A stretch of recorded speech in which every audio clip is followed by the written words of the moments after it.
সব খবর নিয়ে আপনাদের সঙ্গে এই মুহূর্তে রয়েছি আমি রিপোর্টার মিলা।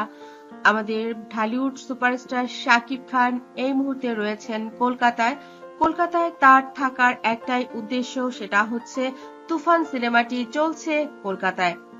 তুফান সিনেমার প্রমোশনের জন্যই সুপারস্টার শাকিব খান কষ্ট করে বাংলাদেশের গতকাল এত আয়োজন শেষ করে তারপর উড়াল দিলেন কলকাতাতে। তিনি এত পরিশ্রমী একজন মানুষ, তাকে না দেখলে বিশ্বাসই করা যায় না। কলকাতার ভক্ত দর্শকরা সুপারস্টার শাকিব খানকে কাছে পেয়ে অনেক বেশি আনন্দিত হয়েছেন। তারা তাকে নানা ধরনের প্রশ্ন করছেন। তুফান সিনেমাটি নিয়ে আসলে সবার মনেই অনেক অনেক আনন্দ এবং অনেক জিজ্ঞাসা রয়েছে, কারণ এই সিনেমাটির বেশিরভাগ নির্মাণ হয়েছে কলকাতাতেই।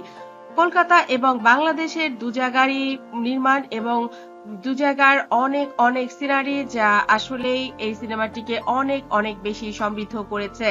সুপারস্টার শাকিব খান বলেন, আমি দু জায়গাতেই কাজ করতে ভালোবাসি, দুই জায়গাতেই আমার অনেক ভক্ত রয়েছে। আমি জানতাম এই সিনেমাটি কলকাতাতেও রিলিজ হবে এবং বাংলাদেশের দর্শকরা যত ভাবে গ্রহণ করেছে, কলকাতার দর্শকরাও এই সিনেমাটি তেমন ভাবেই গ্রহণ করবে। ভক্ত দর্শকরা এখনই একদম তুমুল ভাবেই আগ্রহে রয়েছেন এই সিনেমাটি দেখার জন্য। প্রমোশনের জন্য কলকাতাতে শাকিব খানের যাবার দরকার ছিল না, এমনটাই বলছেন কলকাতার অনেকেই, কারণ তারা জানেন এই সিনেমাটি সম্পর্কে এবং তারা অনেকদিন থেকেই অপেক্ষায় ছিলেন সিনেমাটি দেখবেন।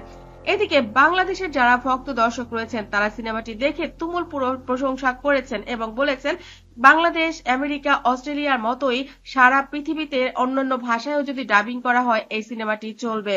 বন্ধুরা, সুপারস্টার শাকিব খানের এই সিনেমাটি আপনারা যারা এখনো দেখেননি অবশ্যই হলে যখন কলকাতাতে পৌঁছলেন তখন থেকেই তার প্রযোজক, পরিচালক থেকে শুরু করে তার ভক্ত দর্শকরা তাকে এক নজর দেখার জন্য অপেক্ষায় ছিলেন এবং তাকে গাড়িতে ওঠানো পর্যন্ত তারা সবাই তাকে সিয়াপ করছিলেন এবং তাকে দেখভাল করার জন্য এনএসআই থেকে অনেকেই নিয়োগ প্রাপ্ত হয়েছেন, কারণ এত বড় একজন স্টার, তার কিছুটা সিকিউরিটির ব্যাপার তো থেকেই যায়।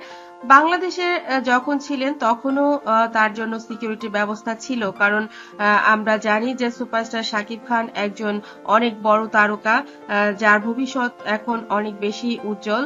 তাকে নিয়ে অনেকেই বাজি ধরেন।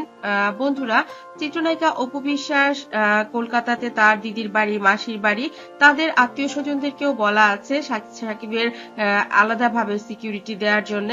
তো বন্ধুরা, আপনাদের কাছে তুফান সিনেমাটি কেমন লেগেছে অবশ্যই কমেন্ট করতে ভুলবেন না। আমার চ্যানেলটি যারা ইতিপূর্বে সাবস্ক্রাইব করেছেন তাদেরকে অনেক ধন্যবাদ। যারা এখনো করেননি, সব খবর সবার আগে পেতে সাবস্ক্রাইব করে বেল আইকনে ক্লিক করলেই আপনাদের কাছে পৌঁছে যাবে বিনোদন জগতের সব খবর সবার আগে। আরেকটি কথা এই মুহূর্তে না বললেই নয়, আপনারা কি কি ধরনের ভিডিও এই চ্যানেলটি থেকে দেখতে চান অবশ্যই সেটা কমেন্টে জানাবেন। আমি চেষ্টা করব আপনাদের জন্য সেই ধরনের ভিডিওগুলো বানানোর জন্য। ভালো থাকবেন, ভালো রাখবেন প্রিয়জনকে। ধন্যবাদ আবারও।